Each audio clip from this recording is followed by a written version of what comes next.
Well, hello there. It's that time again for another spoiler-free review. Keeping with our Spookoween theme, we are going to be covering Pen Pal by Dathan Auerbach today. Pen Pal started as a series of posts to Reddit's r/nosleep subreddit, where people will post horror spooky stories, and the fun of the subreddit is that everyone has to pretend like they're being told true stories in an effort to keep down the skepticism and keep a tone of horror going throughout the entire post and the comments on it. We've seen stories leak out of No Sleep from people that haven't read the sidebar and don't realize that these are in fact fictional stories, and it's always funny to see that people genuinely believe these stories. Auerbach posted the first one of the stories, Footsteps, in early 2011, and due to popular demand for more, he ended up releasing the rest of the chapters that are going to be found in this book initially as posts on the subreddit. Now, the posts are a little different. There seems to be a bit more content in the book than there are in the posts, but they are the same stories essentially. They ended up getting collected into this book in 2012, so only a year after he had posted them and gotten that big hype on Reddit, which I think is really cool. This book is self-published, and it's pretty clear that it lacks an editor, and the problems that arise from that I'll probably be covering in my more spoiler-filled review coming on Thursday. For today, I just want to have those things kept in mind, that despite it being a bit weaker than probably a book you'd be expecting, I still enjoyed this book. The premise of this book is that the narrator is trying to piece together his childhood memories, trying to demystify the events that took place throughout most of his childhood up to and through high school. These aforementioned events are all tied together through a stalker that seems to have been following our narrator since kindergarten. The way that this book is formatted is that each chapter is essentially its own short story, and they are all in a timeline of the narrator's life,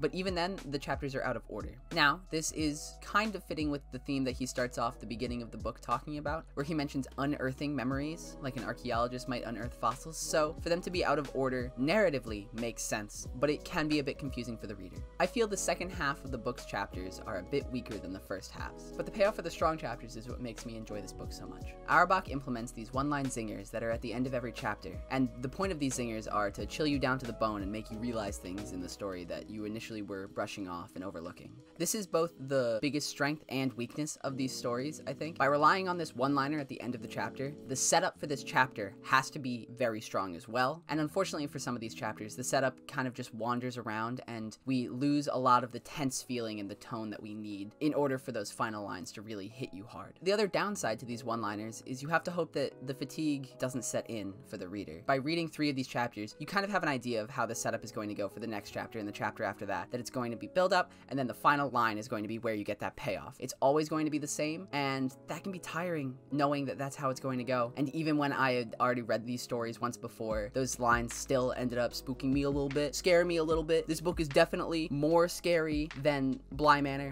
for sure. This book is up there in terms of realism. This is a stalker following a small child, though sometimes it's up in the air whether or not this is an actual stalker or if there are supernatural elements. I think ultimately the realism factor is what hits home hard in the spook area. I really enjoyed the premise and the feelings of fear and uncertainty that this book instilled in me, and I admire the skill Auerbach required to be able to conjure up those emotions within me. I think that some of the characters were very well developed, while others were pretty weak, the most notable characters being the narrator and his childhood best friend Josh. These are obviously the main characters, and whenever they are in a scene together, it's very enjoyable to read these two kids arguing with each other. It feels pretty real in that sense, and I think that's where a lot of the enjoyment comes from. Unfortunately, many of the other characters feel a bit two-dimensional, and they feel a bit hard set in some weird choices, and it's kind of confusing as a lot of the tension is reliant on that, and if they were more realistic characters, the tension might be a bit better. As I said at the beginning, the story was self-published, it lacks an editor,